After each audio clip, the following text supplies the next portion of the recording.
Assalamualaikum warahmatullahi wabarakatuh. Perkenalkan, nama saya Hanifah Azriani dari NIM 22043041 dari Prodi Akuntansi. Saya berasal dari Universitas Negeri Padang.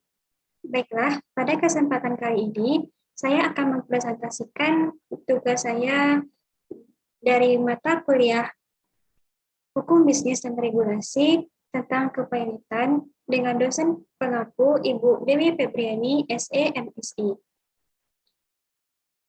Baiklah, semoga teman-teman semua dalam keadaan sehat dan semoga teman-teman yang mendengarkan presentasi saya kali ini mendapatkan ilmu yang bermanfaat dari hasil pembelajaran saya hari ini. Baiklah, tidak usah berlama-lama, mari saya masuk ke materi.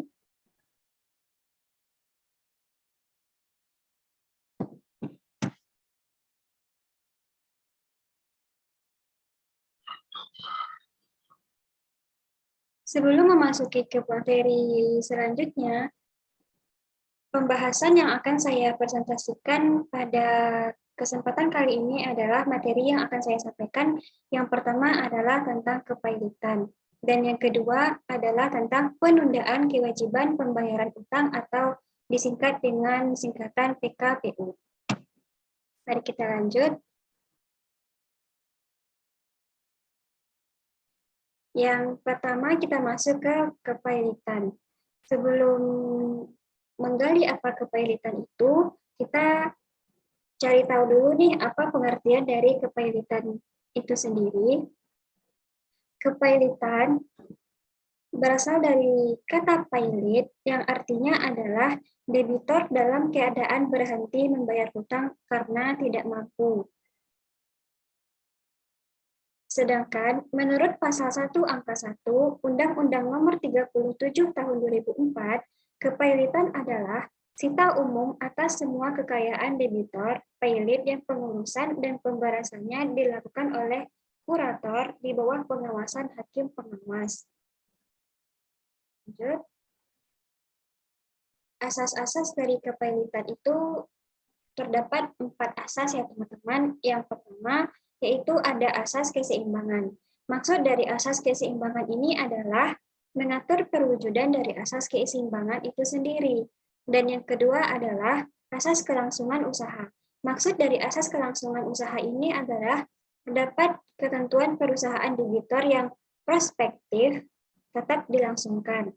Yang ketiga adalah asas keadilan. Maksud dari asas keadilan adalah untuk mencegah terjadinya kesewenang-wenangan pihak penagih yang mengusahakan pembayaran atas tagihan, seperti kekerasan atau memaksa debitor untuk membayar utangnya secara agresif. Yang keempat adalah asas integrasi. Maksud dari integrasi itu sendiri adalah persatuan. Maka maksud dari asas integrasi pada kepailitan ini adalah pada sistem hukum formil dan hukum material merupakan satu kesatuan yang utuh, atau disingkat bisa saja disebut dengan satu atau persatuan. Kita langsung ke tujuan dari kepailitan. Tujuan dari kepailitan itu ada dua. Yang pertama adalah pembagian antara para kreditor atas kekayaan debitor oleh kurator. Dan yang kedua adalah untuk menghindari terjadinya sitaan terpisah atau eksekusi terpisah oleh kreditor.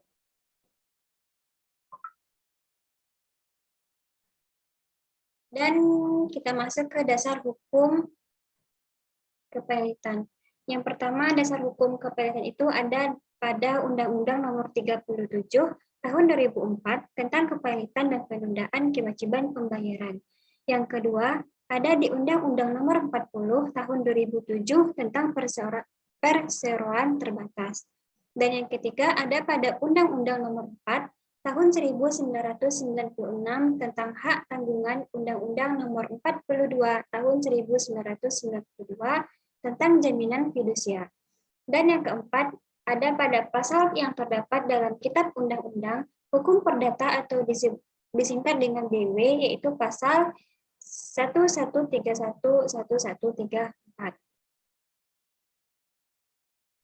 Lanjut, Pihak-pihak yang dapat melakukan permintaan kepilitan ini yang pertama adalah kreditur, dan yang kedua ada kejaksaan demi kepentingan umum, yang ketiga ada Bank Indonesia atau disingkat dengan BI, yang keempat ada Badan Pengawas Pasar Modal.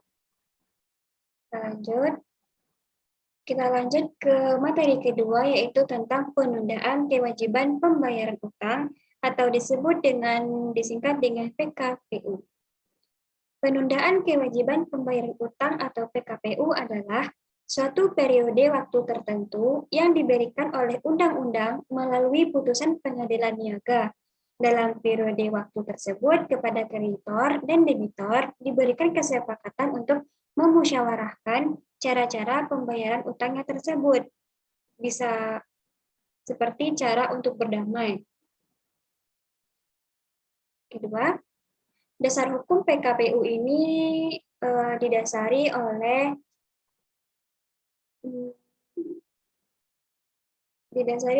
seperti permohonan PKPU oleh si debitor ini dilakukan sebelum permohonan pernyataan pilot diajukan oleh pihak lain kepada debitor. Namun ada kalanya PKPU ini diajukan oleh si debitor pada saat permohonan pernyataan pilot si debitor oleh pihak lain telah dimohonkan ke pihak pengadilan.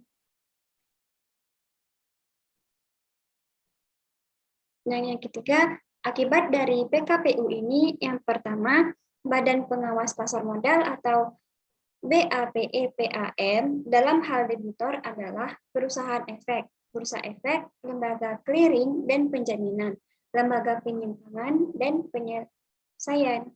Yang kedua, Menteri Keuangan dalam hal debitor adalah perusahaan asuransi, perusahaan reasuransi, dana pensiun, atau badan usaha milik negara atau biasa disebut dengan BUMN yang bergerak di bidang kepentingan publik. Kita lanjut, berakhirnya PKPU. Atas permintaan hakim pengawas, debitor melakukan pelanggaran pasal 240 ayat 1 UUK. Yang kedua, keadaan debitor tidak dapat diharapkan untuk memenuhi kewajibannya terhadap kreditor pada waktunya. Atas permintaan satu atau lebih kreditor, atas prakarsa pengadilan niaga. Pihak-pihak yang dapat mengajukan PKPU ini adalah yang pertama debitor sendiri, kreditor itu sendiri, dan yang ketiga Bank Indonesia dalam hal debitor adalah bank. Oke teman-teman, sekian presentasi saya kali ini. Jika ada kesalahan dan kekurangan, mohon dimaafkan. Terima kasih kepada teman-teman semua yang telah mendengarkan presentasi saya kali ini. Semoga ilmu yang saya berikan kepada teman-teman dapat menambah ilmu teman-teman sendiri. Terima kasih. Assalamualaikum warahmatullahi wabarakatuh.